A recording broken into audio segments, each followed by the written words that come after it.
Monday. Happy Monday. Welcome to 90 Day the Melanated Way. I'm your host, Linda Antwi.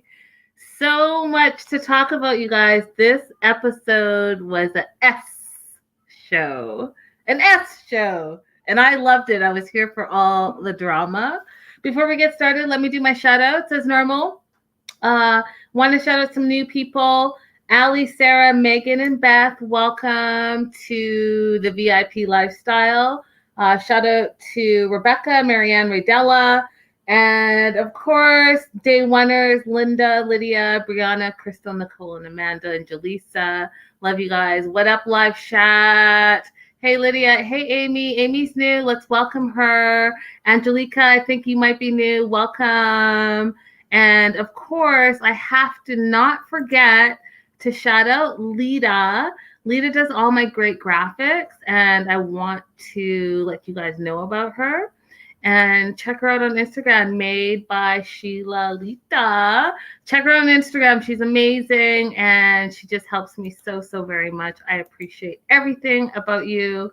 Hi, MyTube777. She's a new subscriber. Welcome. Glad you made the live chat. Hey, Susan, you're new as well. Shout out all the new people. Welcome to the family. I appreciate you guys being here. And I know that the live chat will welcome you warmly. First and foremost, I just want to say it was a shit show, you guys.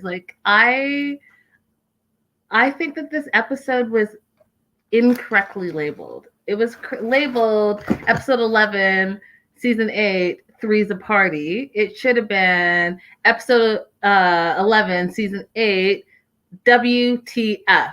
That's what it should have been called, because seriously, that's all I kept saying the whole entire. I sat here for 2 hours because, the commercials. It's an hour and a half, but 2 hours. And I just didn't even know where to start. I went from baby Brandon to friggin' crazy sex tourist Stephanie to Mike and Natalie, same drama, all the same drama all the time. Hi, Cooch, you're new. Welcome. To Rebecca and Zied and Rebecca's insecurities. There was just a lot going on, you guys, and I was here for it. So let's just jump in. They start off with Brandon and Julia, and I don't know if you guys noticed, but Brandon and Julia, they usually start episodes with them a lot. Hi, Amanda. Hey, girl. Hey. And Crystal says, yes. 15 minutes in, and I had to pause to process. Girl, same. I was taking notes, and I had to keep pressing pause. Hey, Cooch. Thanks. You're welcome. Hey, Nancy. Nancy's new. Welcome from Maine. I've always wanted to go to Maine. You guys are supposed to have, amazing views. Hey, Belly. Hey, girl. Hey. Still, that girl, your profile pitch is fire. Just fire. It's fire. Everyone say hey to Belly. Beautiful Belly. Yes, Raydella says, welcome, new subscribers. Welcome to the party. So Brandon and Julia, we start off, and they're doing the most, you guys. And I have so many questions about Brandon and Julia, but as you guys saw the opening, they had an idea with the parents, Betty and Ron, that they were going to cut their losses and they're going to stay. Hey, Nancy. It's a beautiful state. Let me know when you come. When the world opens up again, Nancy, I will let you know, because I will be there. I am dying to travel. So, okay, you guys, let's just talk about it. Can we just talk about it? Can just be real? You have Brandon and Julia who are young, right? So we're young. We're in a pandemic. You're in a relationship. This is your fiance officially, and you haven't seen them for so long, and now you guys are together. So you guys are gonna have a lot of sex. I mean, let's just be real. The part that is fascinating to me is the whole quote unquote pull-out method, and how y'all are shocked that you have a pregnancy scare. How old are you? Because you're 27 and 20. Apparently, I thought she was 25, but apparently they're both 27. So I always say this on my show, and if you're new, this will be new to you. But if you're a regular, 27 is closer to 30 than it is to 20. So like you being confused that you have a pregnancy scare because you're using the pull-up method and you guys don't want to talk about birth control is very irresponsible to me. And I have a problem trying to understand what the hell is going on. Do you know what I mean? Like you're all scared and you can't afford a baby because you can't even afford a wedding and you can't afford to live. Well, when y'all are rolling up in the bed, what are y'all thinking about? Because that would be the first thing I'm thinking. I'm thinking, you know what? Your pull-out game is not that strong, and you're almost 30 years old. You should know better, so you should do better. I'm confused. I am so confused. Brings me to my first question, and we'll talk about it as we move on. My first question is, should Brandon have waited until they did a pregnancy test to talk to his parents? So should they have gone and done a pregnancy test, found out if they were actually indeed pregnant, and then talked to his parents? Because I agreed with Julia 1000%. And what I agreed about was like, hey, let's you and I deal with this, find out if there's actually something to be worried about, and then talk to your parents. But Brandon is like, he's like a boy man. He can't make any decisions himself, and he's always riding the fence. And anytime anything comes up, he's like, oh my God, I gotta tell my parents. My parents are blah, blah. Like, Brandon, grow some balls and be a man. Again, you're almost 30 years old. You want to run to your parents and say, oh, well, Julia has been throwing up all morning. She might be pregnant. Like, seriously? After we just saw Betty have a super freak out because her quote unquote baby was leaving and she was quote losing my baby. First of all, Betty, Brandon's 27. He's a grown-ass man. Do you feel like you made a grown-ass man? Hey, Jojo. Angelica says, test first. No one needs that stress and conflict of a pregnancy uncertainty. And Lydia says, yes, I would have waited. And also saying, laughing about it is the worst for me. Childish. And Belly says, of course they should have waited, especially with parents that are so dramatic. And Cooch says, he's just like his stupid parents, but I'm betting they're still together. Cooch, that's super funny. So I have to tell you my notes. My notes said, friggin' idiots. Tell parents about her getting sick? Why? Why are you going to tell her parents that? Why? Like his parents. Why? What's the point? Because you are not a grown man and you can't decide how to make decisions. First of all, y'all are already in a car. So go ahead and go to the drugstore, convenience store, grocery store, corner store, wherever there's a store and buy a pregnancy test. You can't do that. You're going to drive all the way home. And what I thought was interesting was that they talked about how she wasn't feeling good for a week. So y'all waited like a whole week to find out because you don't know what to do, but you need to run and tell your parents that she's been throwing up all morning. Like, please grow up. Just please grow up because you look stupid and you sound stupid. And in all caps, I wrote, grow up, Brandon. You're a nightmare. You say you can't afford a kid, but you're having unprotected sex and you're almost 30 years old and you want to act like you don't know any better? Hey, Jojo. Welcome, Jojo. She's new. They're living in the U.S. Oh, my God. And they're adults. Are they, though, Jojo? Are they acting like adults?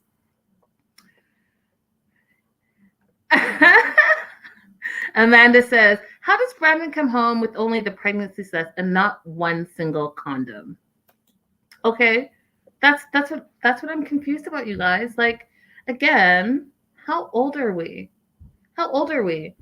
If you were like, I don't know, 18, 19, 20, 21, then maybe I'd be like, oh, maybe you don't know any better. But like, you're almost 30 years old, Brandon. And even Julia, the two of you acting like you don't know any better is confusing to me because you should definitely know better. Definitely. Hey, Kimberly, welcome. You've been away for a while. Welcome back. So he's scared. Julia's scared. They're driving in the car. She's like opening the window because she feels like she's going to throw up. He's pointing out ERs. And I was like, okay, you guys, like, really, what's really happening right now? And so Brandon decides for them that they're going to tell his mom, especially because he doesn't want his mom to find out. And like, if she's sick and the mom notices, then she's going to want to take Julia to the hospital or to the doctors. And I was just like, I'm just not impressed with this whole situation. I really am not. I'm not trying to be like Debbie Downer, but like at the same time, I just feel like you guys are so old. Not old. Okay, let me take that back before you guys all freak out. I feel like they're old enough to do better, so be better. That's all I'm saying.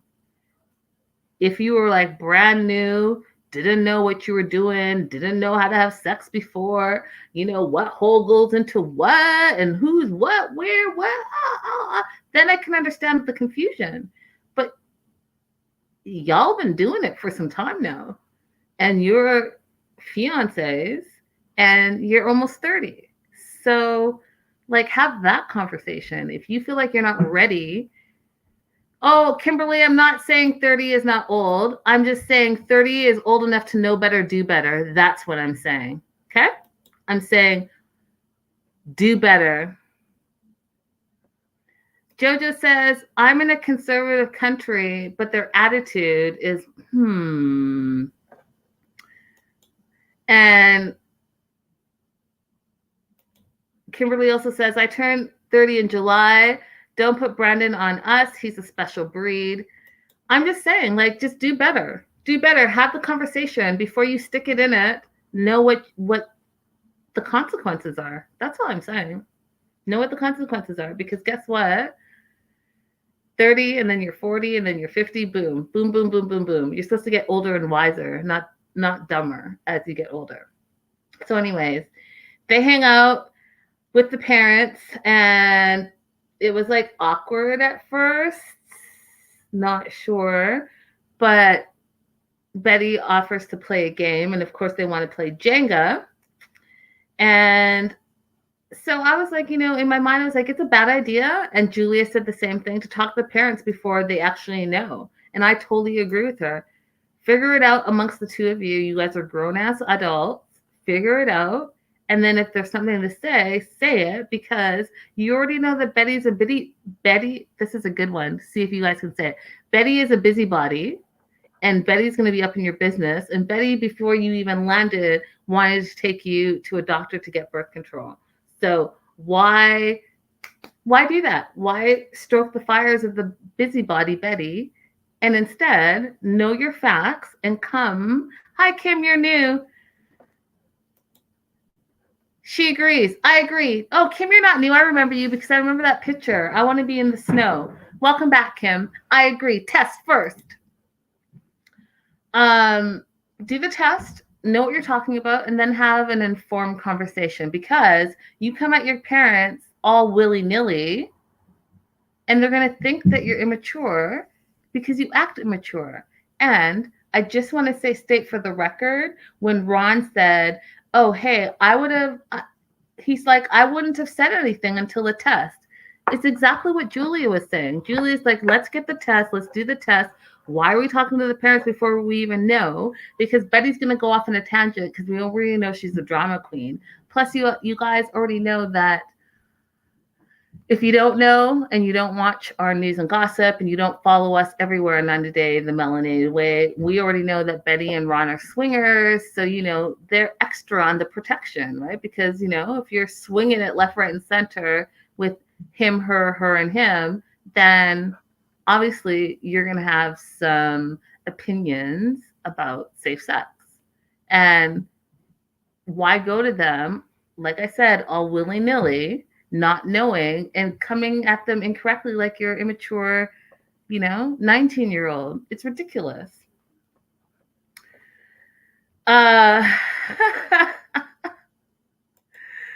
Judges says, I like the attitude of Julia. Hit it, girl. You're the one to live with Brandon, not them. Facts.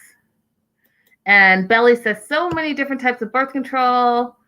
They need to educate themselves. They definitely need to educate themselves, but I just think that they need to be more responsible. Hey, Valentina, welcome back. Yeah. Yes, Cooch. Not only did they have a bowl of condoms by the bed, they had a bowl of condoms and chocolate, so they could have easily figured it out 100%. Agree with you. Amanda says, my best friend uses the pull-out method, and he just had his third kid. And there it is. And there it is. So they talked to Ron and Betty, and they say they have some interesting news.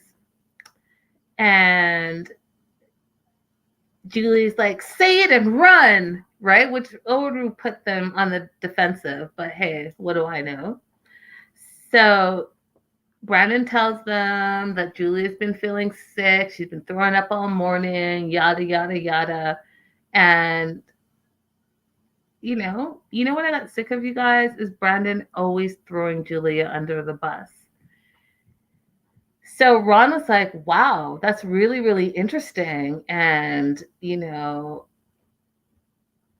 guys should go get a pregnancy test. That's the first thing I would have done. And then Brandon's like, yeah, you don't have to preach to me. I've been preaching to her and saying like this and this and this. I was like, stop it. Stop it. Time out. Are you trying to say that all of us that have been watching you since the get-go, watching you talk about the pull-out method and how you don't like condoms, are now going to throw Julia under the bus? And again, I'm going to say you're almost 30 years old. It takes two to tango. Okay. She's not getting pregnant by herself. She's not having a pregnancy scare by herself. And you all both said that you guys don't quote unquote like birth control. So you know what? Don't just go. Just get out of here with the nonsense, Brandon. I'm so tired of you throwing Julie under the bus. It takes two to tango. And here's my question to you guys. Do you guys think that Brandon... Okay, so here's my question. Is Brandon just weak, like a weak individual that can't stand up for himself? Or is he scared of his parents? Because I'm trying to figure out why he can't take a stance on anything. He has to run to his parents for everything. And when it comes to like push or shove, he's always like, Julia's his excuse for everything. Julia doesn't want to live at the farm. Julia's not happy here. Julia wants to stay in my room. Julia says she wants to move. Julia got pregnant. Like, nah, fool. You are grown. You have a part of this. And you even admitted to all of us that you don't even want the farm. That was not your dream. Your dream was to be with Julia. You said this like 4 episodes ago. So why can't you stand up to your parents? Are you afraid of them, or are you just a weak ass man? Because I need to know. So tell me. Lydia says, balls haven't dropped. Ridella says, man child. Belly says, he was coddled. And Cooch says, scared baby man child. All of those things. And it's unfortunate because it makes him look bad, you guys. And it makes him look especially bad when that's your fiance. That's supposed to be your partner in life. And you never stick up for her. And instead, you just throw her under the bus. So SMH to you, Brandon. SMH. Do better. So the other thing that I thought was interesting was Ron saying how ever since Julia got off the plane, it's been a roller coaster ride. Has it, Ron? Has it? Because, I'm looking at you like this. I know you're a swinger and a doomsdayer. So, like, if this is a roller coaster ride, what's all the other swinging stuff and the hot tub in the back? You know what I mean? Like, don't be dramatic when we all know what's going on. Like, don't do that. So they take the test, and unlike Jovi and Yara, he actually tries to allow her to take the test herself. She has, which I thought, I died of laughter, you guys, when she had the red cup. And, in the US and Canada, that red cup is the drinking cup, like you're partying, your party cup, which I thought was hilarious. So I guess she peed in the cup, and then she stuck the pregnancy test into the cup, and then she was like, well, how do I do this? Thought it was great that, Brandon was there for her, unlike Jovi, who was like, let me see you pee on the stick because I don't believe you. And then she joked that it was 2 lines. So they had a little panic moment. She's not pregnant. They went and told the parents, and before they told the parents, they played that same joke. And you saw Betty's face, because you saw Betty's face when they first initially told her. She was mad, like livid. And she was like, no, not my baby having a baby. No. Another sleepless night. I was like, Betty, shut up. Calm down. Just calm down. Anyways, they're not pregnant. Super not pregnant. And I feel like they need to have a conversation about what they're going to do moving forward, since obviously you two want to be around each other and have tons of sex. So decide as adults what you're going to do about it, because unprotected sex can not only lead to pregnancy, but can lead to STDs. And we all know this as grown-up adults, period. Cooch says it's all about Betty. Isn't it though? Isn't it though? Then my next favorite train wrecks, Stephanie and Ryan. And you guys, if you watch my news and gossip show on Wednesday, we've talked all about Stephanie and all about what's going on with Stephanie. But they open the scene to them fighting, and Stephanie's like, are you afraid of the truth, Ryan? Are you afraid of the truth? And according to Stephanie, they slept together with no condom, and she's like, I don't trust your ass. It's been 10 months and you probably cheated on me. Okay, Stephanie. Okay, Stephanie. There's so much I have to say about this. I don't even know where to get started. So she is trying to explain that the night before they had a few drinks and they got back home and they started kissing, and one thing led to another. She showed him all the glow-in-the-dark condoms that she brought over, that she put by his side of the bed. Apparently, she heard him like crinkle, crinkle, crinkle, which meant that he was opening it up. And then this is the part that I'm confused by. Hi, Jean. Hi, Linda. That couple is almost as wacko as the parents. LOL. Betty is too dramatic. Facts. So she hears the crinkle, crinkle on the condoms, and then what was weird to me, and y'all, I'm just gonna be honest with you because I didn't understand it, so you're gonna have to explain it, and we're gonna get real here, sex 101. But she says that she brings the condoms, and then she's like, feels like it hurts when she has sex with a condom, which I was like, wait, what? And then she brought lube, and then he's like, well, I don't have the condom on, so we don't need the lube. And I mean, I get it, but I don't get it. And I'll tell you why. So we have the Cardi B WAP song. So are we talking about a DAP situation here? So instead of a WAP, are we DAP? And that's what the problem is? Because I've never heard of that. Have you guys? Like, have you heard of that? This is adult talkings now. Like, so you're using a condom, but you also need lube because it hurts? Or is that like, oh, so Lita is saying she's 50. So is that a thing? As you get older, the WAP gets not as WAP? Is that it? Is that what it is? Hey, Dopey. I'm trying to figure it out because, and I probably sound super ignorant, but I'm just trying to figure it out, because if you have all the tricks of the, oh, Cooch says yes, that's exactly what it is. Okay. And Lydia says, sadly, yes. Deborah, I don't know if I've talked to you before, but Deborah says maybe she's just an old dried up room inside. Aw, the hormones as you get older make you drier. That's sad to know. That's sad to know. That really is sad to know. That's why you should just, just go and have sex with everyone while you're young. And then when you're married, have tons of sex while you're young with your partner. And then, you know, that's how I feel. Like, enjoy it while you can, apparently. So she's freaked out because she feels like he did her wrong and he lied to her. And why did he have sex with her without a condom, without her knowing?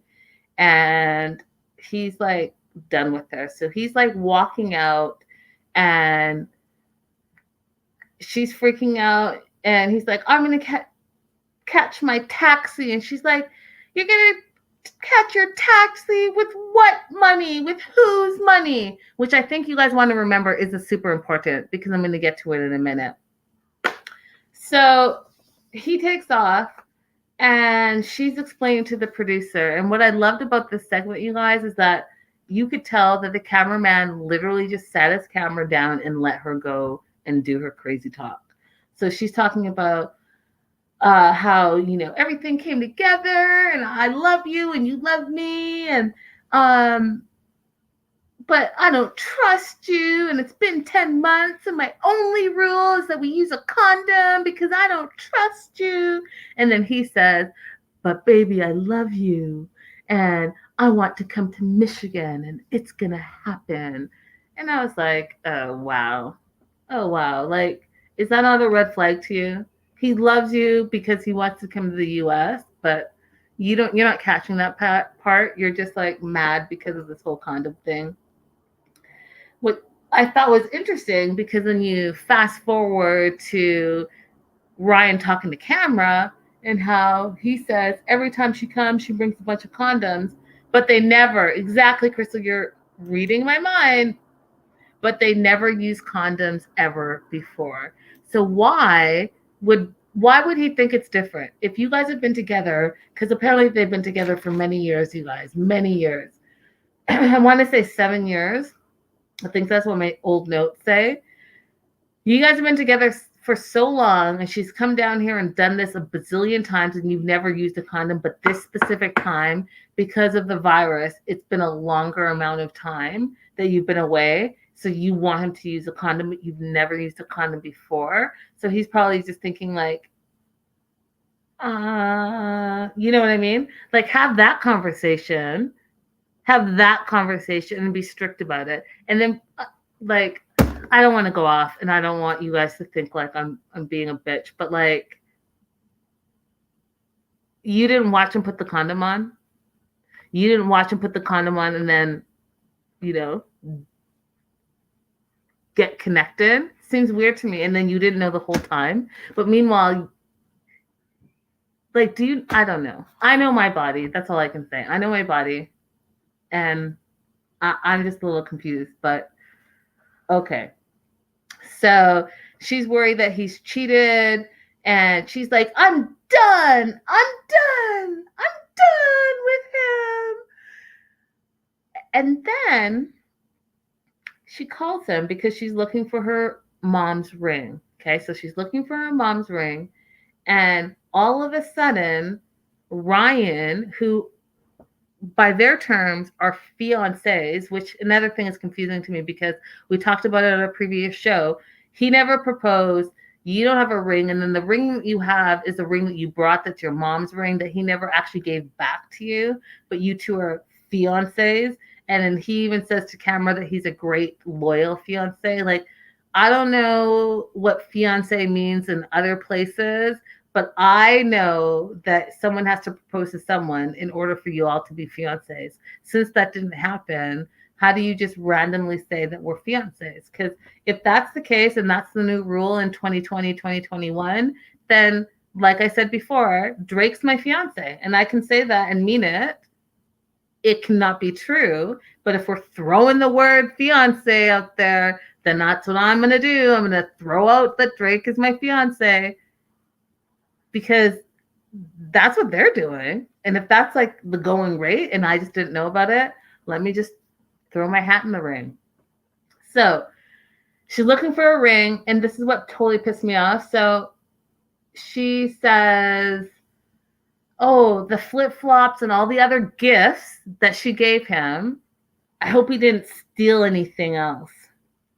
Bitch, you gave him those things. You gave him the flip flops and the undies and the shirts and the condoms and the watches. He can't then turn around and steal them because you gave them to him as gifts. Okay?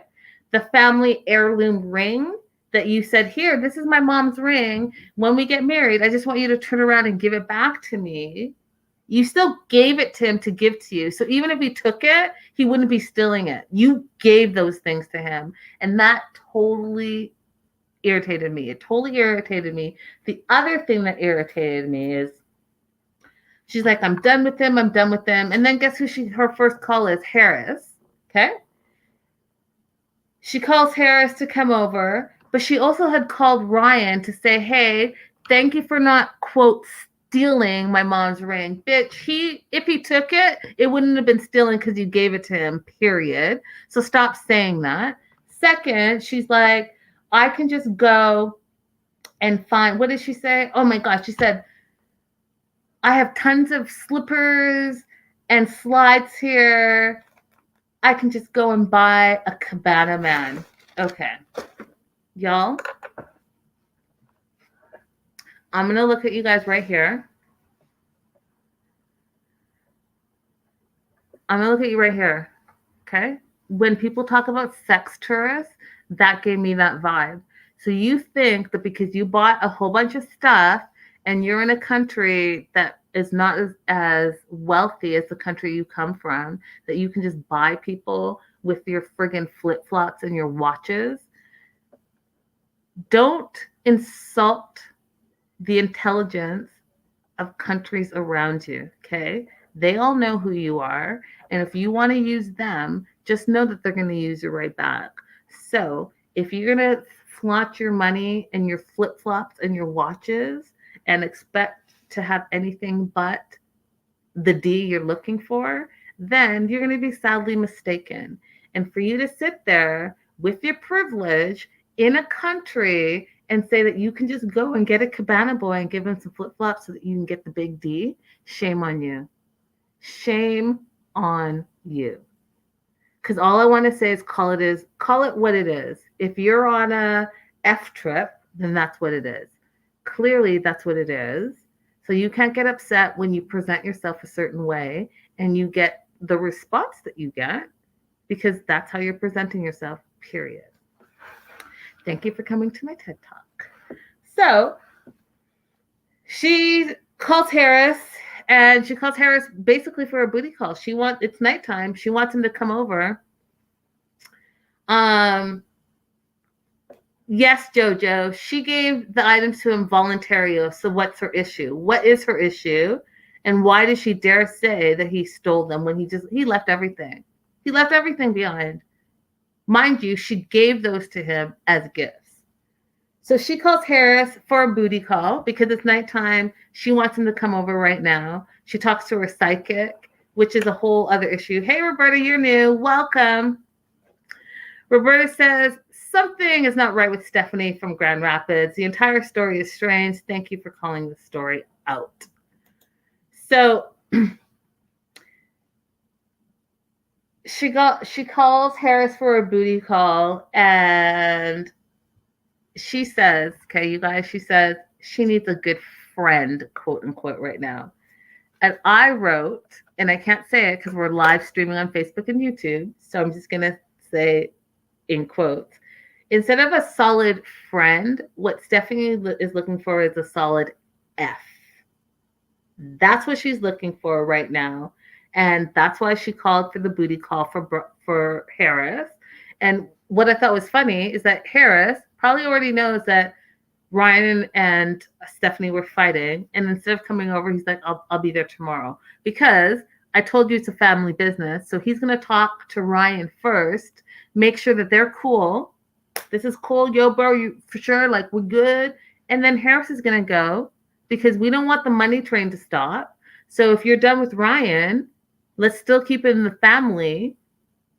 And go ahead, Harris, come over. Harris, go ahead and grab those flip-flops, grab the watches, and you know what? Whatever else she gave, she's going to give to you because that's how she rolls, and we're good.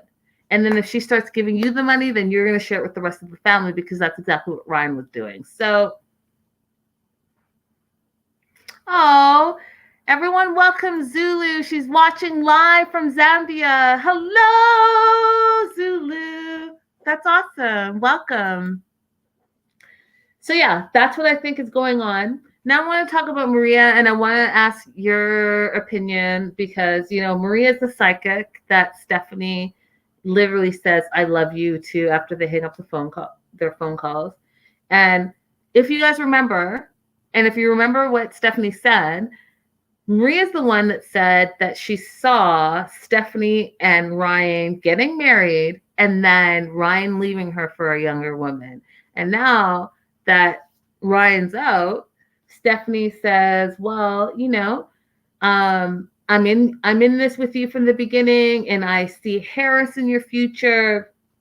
I do think he might have an ulterior motive, but you know, maybe he's your future. I'm like, as a psychic, you seem a little wishy-washy. Didn't you just finish saying that Ryan was the future and now Harris is the future? What kind of, I don't know. Do you guys believe in psychics? I need to know. Does someone? Because like what she's saying is just what Stephanie wants to hear. And I feel like, how much are you paying this woman to tell you stuff that just has not happened?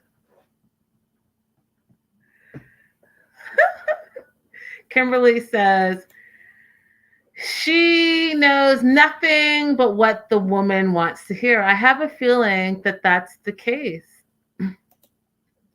Amanda says, I wanted a psychic friend to say that she could predict the future if Stephanie Venmoed her $50. Lydia believes in psychics. But she also says her psychic is no bueno. And Jojo says, I go with Ryan's reason why he don't believe it. Yeah, I don't believe in psychics, you guys. Sorry. And again, sorry, not sorry. I did definitely grow up in a very religious family, and all that stuff was like black magic. So I just feel like if you believe in it, then your psychic should at least be good. She shouldn't be telling you nonsense like, hey, no, it's this guy. No, it's this guy. Oh, no, he's your future. Oh, no, he's your future. But be safe. And by the way, this will be $59.99 a minute. And when you call me tomorrow, I'll get my other $60. Like, I don't know. Seems a little shady to me as far as I'm concerned. Don't know. And so it brings me to my next question before I move on to Natalie and Mike. And ST, you guys already know what that means. You should know what it means because I already said it. Is Stephanie, in your opinion, an ST? Is she an S tourist? Is she an S tourist? What do you guys think? Is Stephanie considered an S tourist? Hey, MS, you're new. Welcome. Kimberly says, I'm not mad if a girl wants to get some D. Get it. Get it how you live it. I love that. So Kimberly also answers the question. Yes, she's buying people left and right. And so, okay. MyTube777, what is ST? So I'm saying, is she a S tourist? Is she an S tourist? Does that explain it? Brittany, hey Brittany, hey girl, hey, welcome back. Brittany says totally. So I'm trying not to get banned. Lita says, I vote yes. Oh, Valentina says, I don't think she is. Hey Jojo. And Dominique says, yes, she is. So let me know in the comments if you're watching later, if you're listening to the podcast, definitely let me know if you think that Stephanie is an ST. And if you don't know what ST is, S as in you're having a good time, tourist. Having a good time, tourist. All right, y'all. Mike and Natalie. And I'm just going to jump into the question before I even start talking about them. What are your thoughts on Mike and Natalie? If you watch our show, you already know, spoiler alert, how it goes and ends with them. So what are your thoughts on Mike and Natalie, their communication, their relationship? There.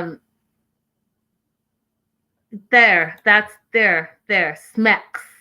Thank you, Cooch. Smex. Is she a Smex tourist? Thank you. I'm trying not to get banned from YouTube. My Team 777 says Natalie and Mike are the worst. And Amanda says this is the most resentment-filled episode ever. And Lydia says, I'm done with those two. So Mike and Natalie, you guys, last episode, he said that he didn't love her. And then she has doubts about the relationship, but doesn't know why. And I was like, question mark. You don't know why he feels like he doesn't love you? Well, let me explain it to you, Natalie. It's hard for any person to feel like they love someone that constantly degrades them, says that they're fat, that they're lazy, that they're not intelligent, that you resent them, that they're cheaters, that they're liars, and they're ungrateful for everything. They question everything. They don't trust you. Like, I can go on and on and on. And you're curious why he's having issues. Mind you, I've said it before and I'll say it again. He's still hurt and broken from when he was in debt, saved what little money he had while still in debt, flew to the Ukraine, proposed to you with the ring that he couldn't really afford, and then you threw that ring in his face. Okay? If you don't understand what he's upset about, and you have yet to really apologize, you've acknowledged, yes, you've done those things, but you haven't really apologized and you guys haven't mended that hurt, that's why he's not ready to marry you. And then you come over and talk about his IQ and living in the woods and all of this stuff, and you wonder why your relationship's on the rocks. It's not confusing to me. Yes, my Tube 777. Mike is totally still hurt. And MS says, I also think there's a language barrier that Mike does not have patience for. And Cooch says, so hard to believe they actually got married. And Roberta says, her comments about people being below her, living in the woods, and wants the ring back. Hello, what is wrong with this picture? Exactly. Those are all the things that I'm saying. Like, you can't just be bitter Betty and complaining and talking crap about someone and then expect to have the security of a ring when he's not feeling it.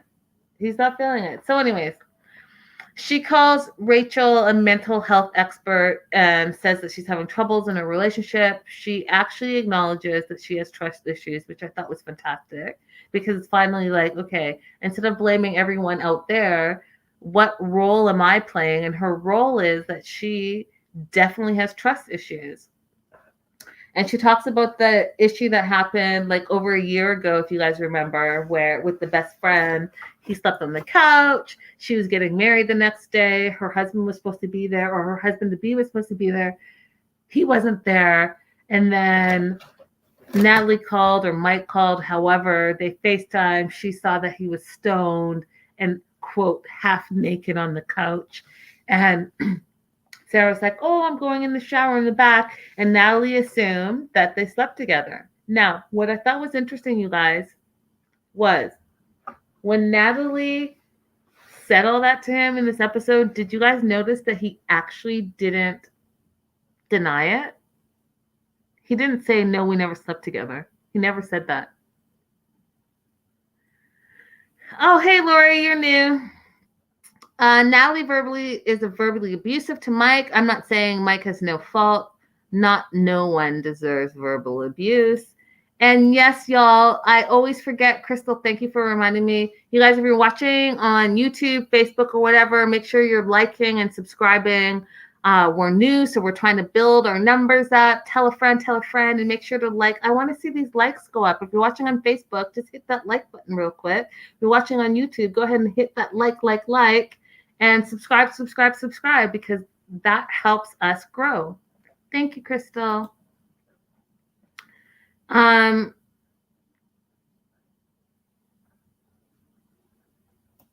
Crystal says, I think they did something. He got more defensive than we have ever seen him. Yes, I agree. Valentina says, Mike is a gaslighter. Okay, well, let's talk about that. Because, so Natalie feels like he wasn't being honest, and she doesn't believe that they were just friends, Sarah and Mike, and she's upset about it still. She should have talked about that a year later. Hey, Sonara. Um, she should have talked about that and not let it sit and fester, in my opinion, for a year, and especially before you came to America. Like, talk about that. Talk about it. Say, hey, I'm still mad. I don't understand. And, she did try to bring up, like, hey, we could call Sarah right now and, like, just talk about it. Well, you should have talked about it before you got there. You're obviously still mad about it and you have trust issues about it. So you should have talked about it. However, as Mike sat grooming his cat, which I thought was hilarious, you guys, um, he looked like he hated her. Like, he just was uninterested in having any type of conversation. And here's what I've heard, and I can't confirm this, you guys, and I'm the news and gossip lady. I can't confirm this, but I read this. And again, I'm not confirming, I just read it. So according to a Reddit user, Mike has been in another relationship with another person that's local. And when he found out that Natalie got approved for a K1 visa, he wasn't ready to break off that relationship. And they only had the 20 days and she had to come. So she came quickly. So according to this Reddit user, he's still holding on resentment to the fact that he wasn't ready for her to come over, and he was actually like moving on a little bit. So again, I can't confirm it. That is not my tea. I'm not saying it's true or not true. I'm just telling you what I heard. That's what I heard in the streets. The streets are talking. And the streets are saying that's why he's not being super receptive in this moment, in this season with Natalie. And if you can imagine, if that's true, it all makes sense. It all makes sense why he's like super hostile. Someone in the live chat said, I think it was Valentina, saying that he's gaslighting her. Well, he's probably like, just like, I'm over it. I found someone that makes me happy. You're not making me happy. Why am I dealing with it? And plus I have to pay all this money, and you just sit around the house all day. Believe what you want to believe. I'm going to find out the facts. Hopefully I'll find out for Wednesday's News and Gossip, but that's what I heard. So with that in mind, my question was, maybe he just hates her. He hates her for being so negative Betty all the time. And she's like telling him that he got stoned, and like, what would you do if I went to some guy's house, I got stoned, I woke up half naked, and I called you? I don't cheat, I don't lie. And she really believes that Mike and Sarah had sex. And again, I'm going to say to you that watching this, Mike never denies that, right? He just says that they're really good friends. We find out that they were roommates for years. Mike says they look at each other like, brother and sister, but he never actually verbally denies and says we never had sex. He never says that. So believe what you're going to believe, but I'm just saying he never comes out and fully denies verbally that didn't happen. So I don't know. And then she goes into this whole how she's way more beautiful than him. And I had to give it to him for standing up for himself. And he's like, your beauty is ugly, because, beauty can come from the inside, and your insides are not very beautiful, So like, I get that. I get I get what she's saying, but I also get what he's saying. I get that, you know what? You're acting ugly right now in the moment, Natalie, and he's acting passive aggressive in the moment. So like I don't know who's better. I don't know who's having this argument the correct way because they both have issues. So um he's like, you know what? He's not ready to marry her. He doesn't think that they fit together. He feels like she lives in the past. And he says, you don't even like me. So, like, why would I want to marry you? Wow, that's a whole lot, you guys. It's a whole lot. We don't fit together. You don't like me. And I'm not ready to marry you. And you guys have 30 days. Y'all, they have 30 days to get married. And don't forget, Natalie wanted to bring her mom and family over from the Ukraine. That's definitely not going to happen because they are not prepared. And as we've seen in like episode 1 or 2, he's sending her back at some point. She's on her way back. And so this doesn't get better. However, we know the ending. So at some point it does get better, but it doesn't get better in the immediate future. So Krista says, I'm done. Is that the tagline for the entire franchise? They should just call it 90 Days, I'm Done. Facts. I think everyone has to say it at least once in their season. I'm done. I'm done. I'm done. I'm done with this. I'm done with you. Yeah, girl. So they decide that they're going to go get some air and they're going to talk about it and they're going to walk along the beach and try to talk about their issues. Natalie tries to voice her trust issues. And in this moment, I thought that she was like the voice of reason, which I often don't think. But she did seem like she was the voice of reason in this. And she just was like, you know, I would feel more secure if I had my ring back. And I told you guys that that's what this whole fight about. This whole fight, you guys, is about her not having her ring back. She wants the ring so she can say she's engaged and that she's getting married. And because he's not giving the ring and how he verbally said that he's not ready to get married to her, that's the problem. We all know it. We all know it. But she finally verbally said it. And he said he's not ready. And he said that you shouldn't have taken it off. So we're not really engaged, which I was like, pow. Mic drop. Mic drop, because that's how he really feels. He feels like you came over here. We're not really engaged. We're trying to work out a relationship, but this clearly is not working for us. So, like, it is what it is. Yes, Raydella, it's always about the ring. He said, you know, if we were engaged and I gave it back to you, it would be a lie. And she feels like he's just punishing her for the hurtful things that happened in the past. Yeah, girl.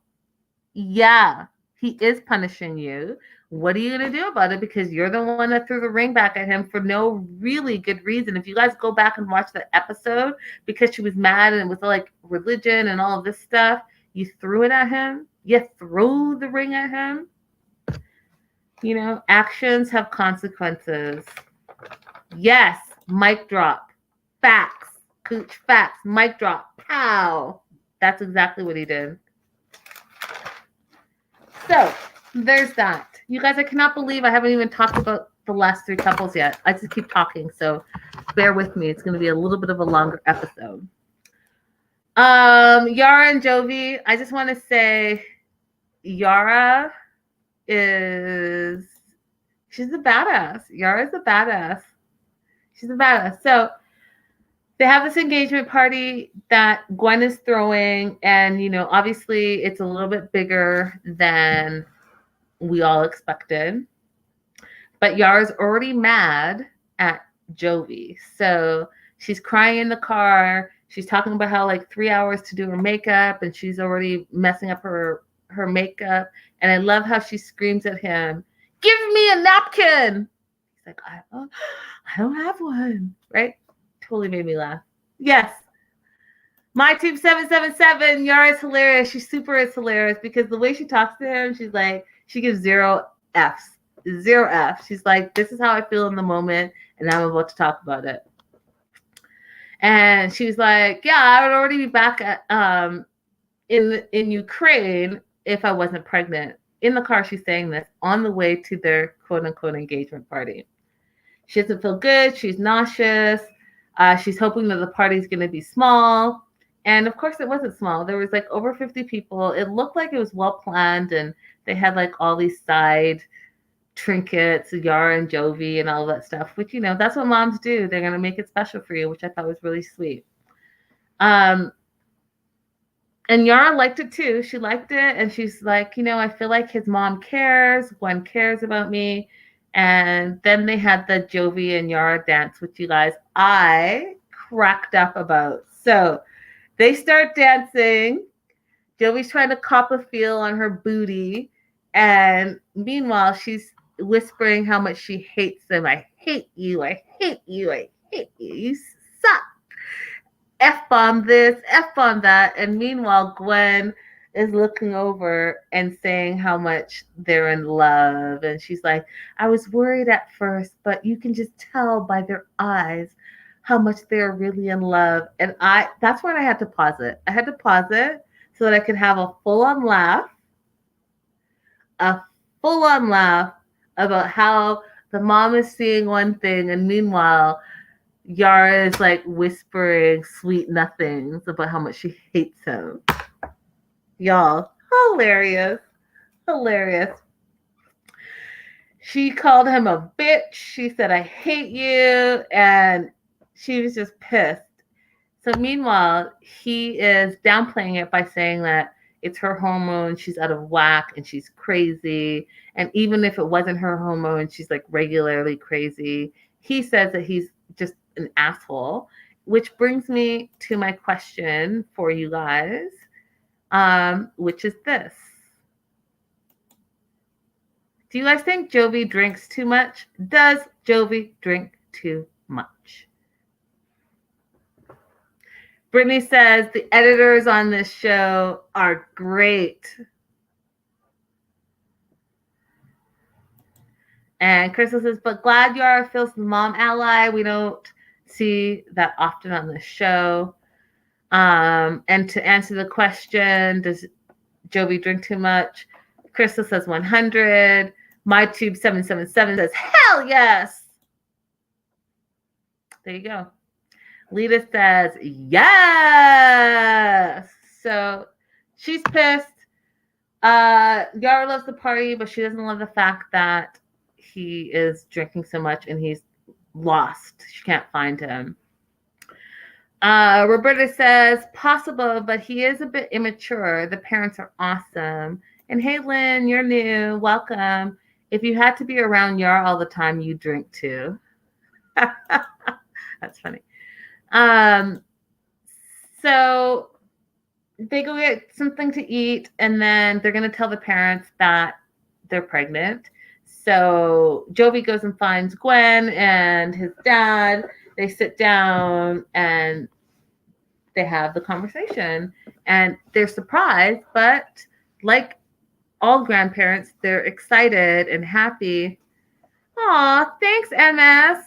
Love your channel. Can't wait to join you again. Yay on the lives. Please do always come back and come again. We love having you guys here on Facebook, on YouTube, on Patreon. We love it. So thank you, MS.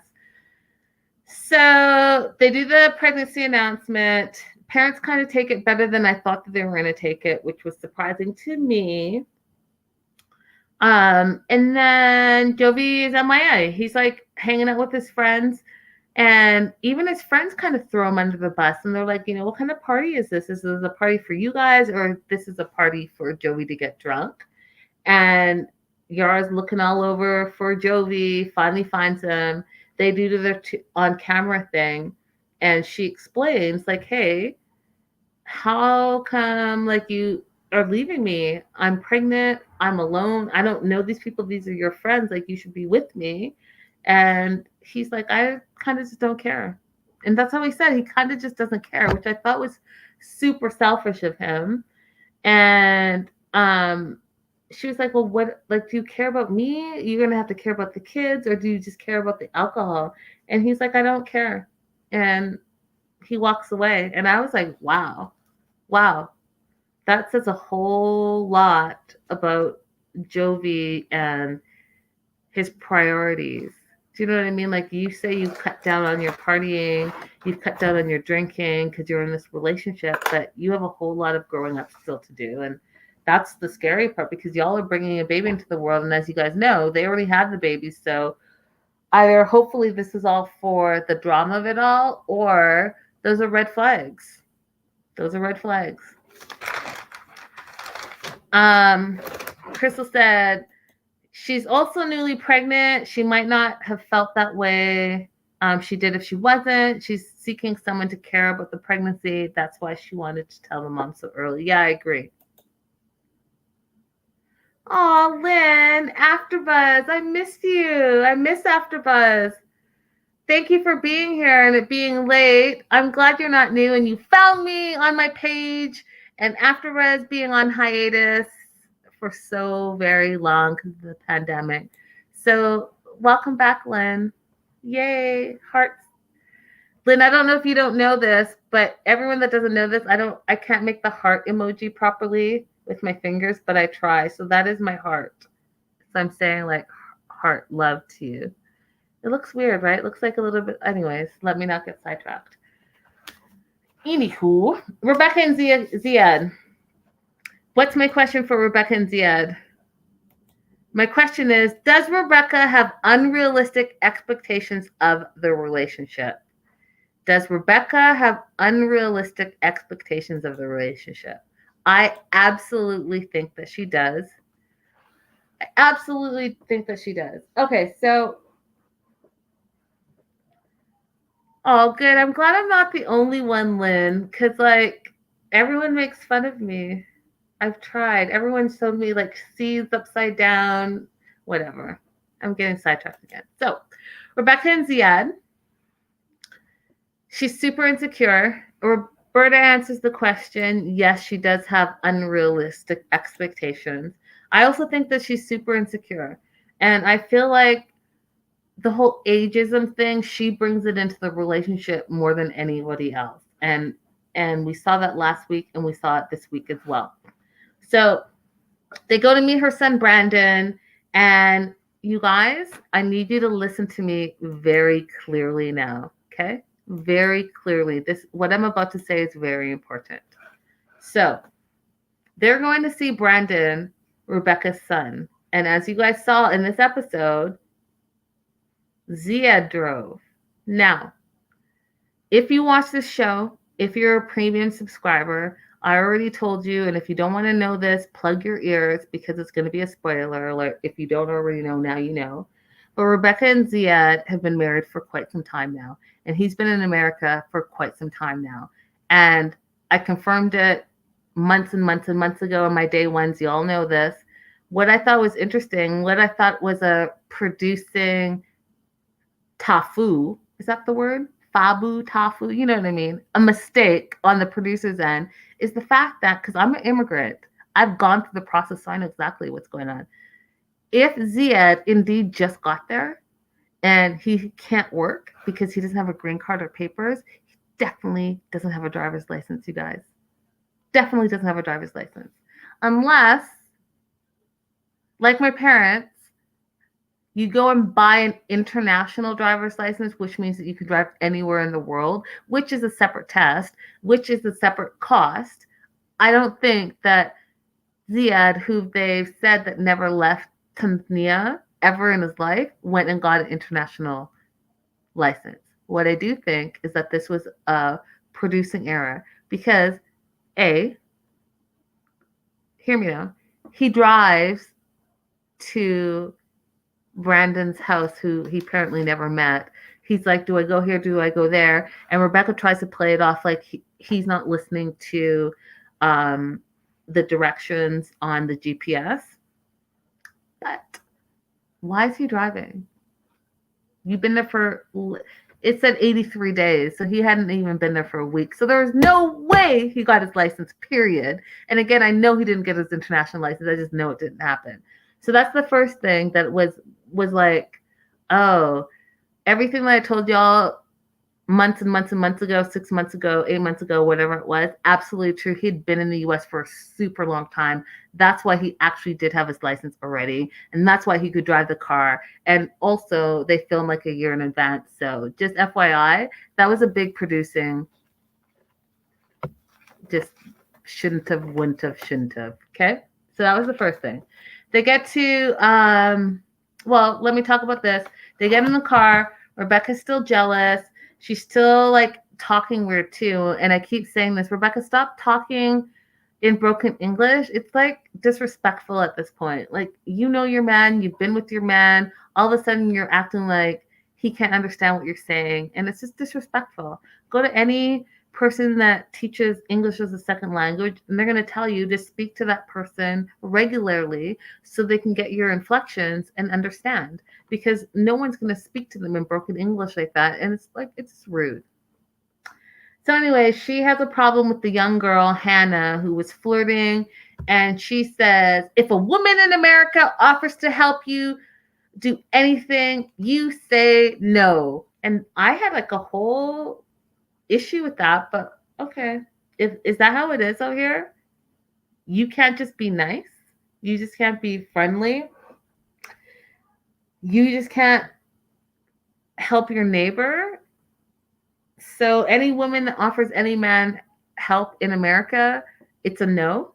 You're automatically flirting. I don't know. Let me know what you guys think in the comments. It's weird. Radella says, if she'd already gotten her stuff out of storage, that part of the conversation with the young lady would not have even taken place. Facts. Rebecca had months and months and months and months and months and months and months and months and months to do stuff, and she did nothing. Okay? But I also think she's putting her own insecurities out there in the relationship. And, I don't necessarily think that's fair, which we can talk about in a little bit. So they get to her son Brandon's, and here's the second tafu, okay? So Rebecca calls Zied Brandon's stepdad. And I know that wasn't a slip of the tongue. It's because they were already married, you guys. They've been married, right? So Zied's driving, Zied being 27, Brandon being 25. She makes a joke about how Zied is the stepdad. Yeah, he's the stepdad because y'all already married. And so verbal diarrhea right there, but whatever. Then Zied tries to say like he's been doing nothing. They call him Grandpa or Papa Zied, which again, you guys, is funny to me, but not super funny because it is what it is. But come to find out that Rebecca has 5 grandchildren, and Zied said he's happy to be a grandfather. But what was interesting to me was when Kirsten, Brandon's wife, said, well, you love children so much and you talk about your niece and your nephew. Don't you want kids of your own? And he paused for a second, and then he said, no, I'm okay with no kids, no problem. And I don't believe him. And when he even talked about it to Rebecca when they went out for their coffee and ice cream, and he said he was okay for now. Yeah, I wrote it down. Zied's 27. Rebecca is what? 47, 48, 49, whatever. Let's just say she's 47. In 20 years, Zied's only going to be 47 years old. She will be 67 or 69. He can still have children. And guess what? He might want to. So what is that going to look like? He's okay for now. He's being honest. In this moment at 27 years old, just like Brendan and Julia, they don't feel ready. But we found out in this episode that Rebecca can't have any kids because she had a partial hysterectomy. Is he going to have regrets? I'm going to tell you right now that his response told me that he wants kids. He wants to be in America and loves Rebecca in this moment. But this 27-year-old in 10 years, in 20 years, he's going to want to have his own kids, period. And that's the part that was sad to me. Because you know what? Yeah, Crystal, when she said, there's no divorcing me. Okay, well, guess what? He may not divorce you, but he's sure going to have a side chick. And that side chick is going to be 20 years old and she's going to have a baby for him. Guaranteed. I don't want to be like a hater, but that his response for right now, today, he's okay. He's not going to be okay tomorrow. And guarantee you 10 years from now, he's going to want his own baby. And he even said that. He even said, every man, his words, every man's wants children. Yep, Belly, exactly that. He said, I don't want kids right now. He said, I'm okay right now. Sherry says he will cheat next season. Oh, guaranteed. There's a baby in the way. There's a baby somewhere in his future. It's just not with Rebecca. And then when he said, you guys, when he said that he just doesn't want to think about it, I literally wrote it down. Red flag. Red flag. Because he wants kids, you guys. He wants kids. Period. He wants kids, and he wants kids, and he wants kids. He got his way to America, and as you guys know, he has this little Tanzania community now in Atlanta. He's feeling good, living his life. He's been there for a while, so he's got the feel of the land. And you know what? I don't deny that he loves Rebecca. I think he really, truly does love Rebecca. But I also think he's 27. And think about when you guys were 27, even to when you were 30. Things change from 27 to even 30. And you start thinking about these things like getting married, having children, starting a family, all this stuff. So I won't be surprised. I won't be surprised that he's going to have and want to have children. Moving on to Tariq and Hazel.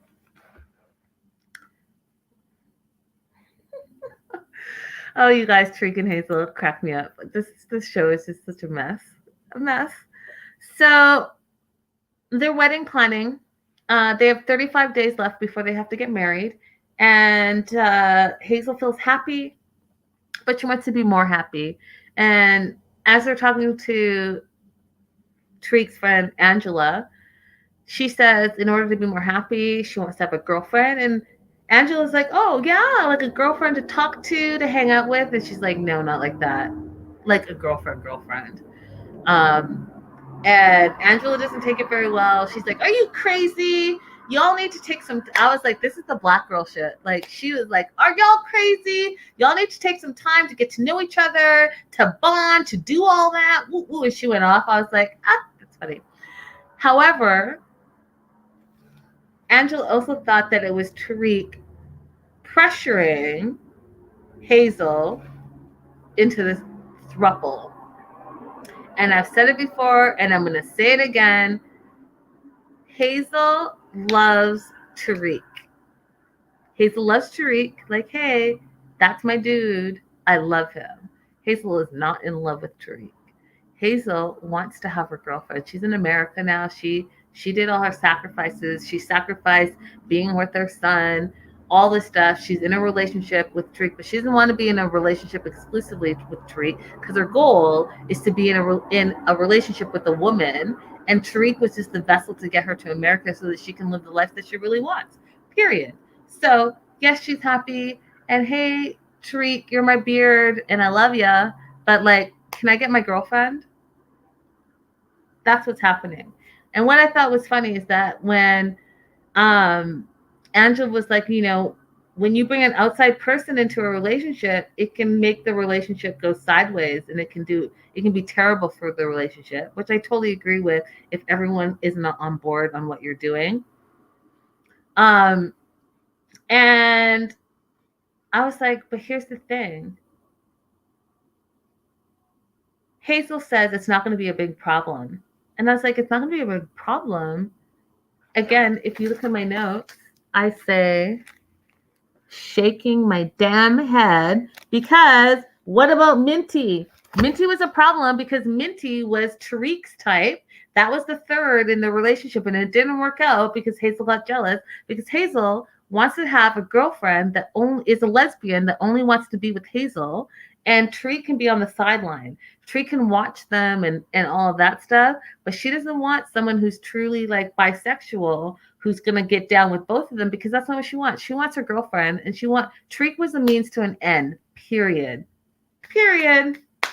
This relationship, I'm gonna tell you, Tariq's gonna get his feelings hurt. He's gonna get his feelings hurt because he actually really does love um, Hazel, and he wants to be with Hazel, and he cares about Hazel. But Hazel, she loves him, but she's not in love with him. Okay? And I'm going to take you guys back to their first season where all of a sudden this prim and proper girl who put a pillow in between them so they wouldn't touch, we barely saw them kiss.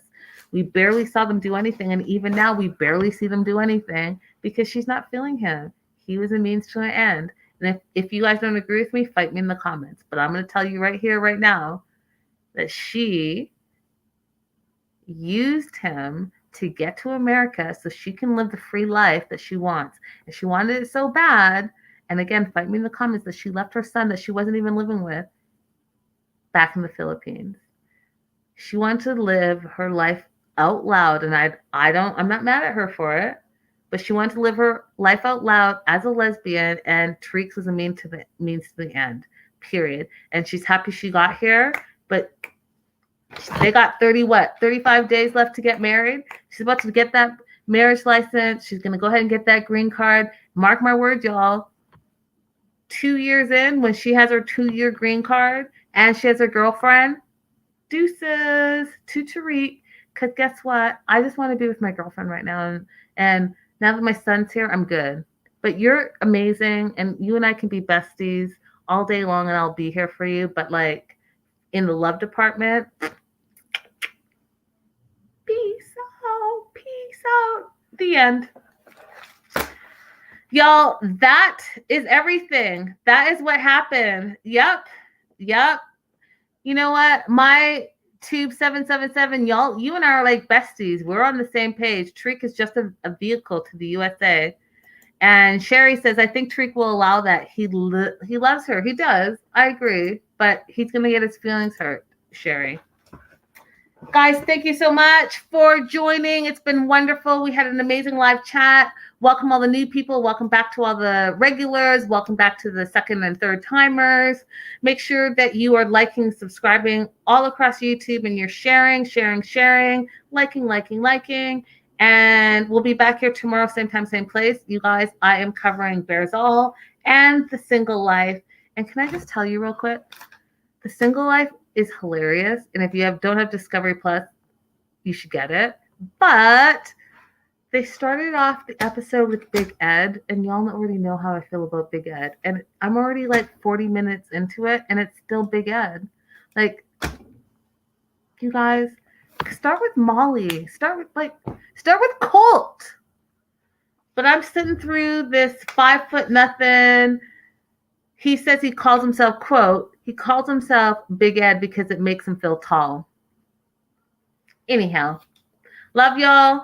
See y'all tomorrow. Like, subscribe. Bye for now.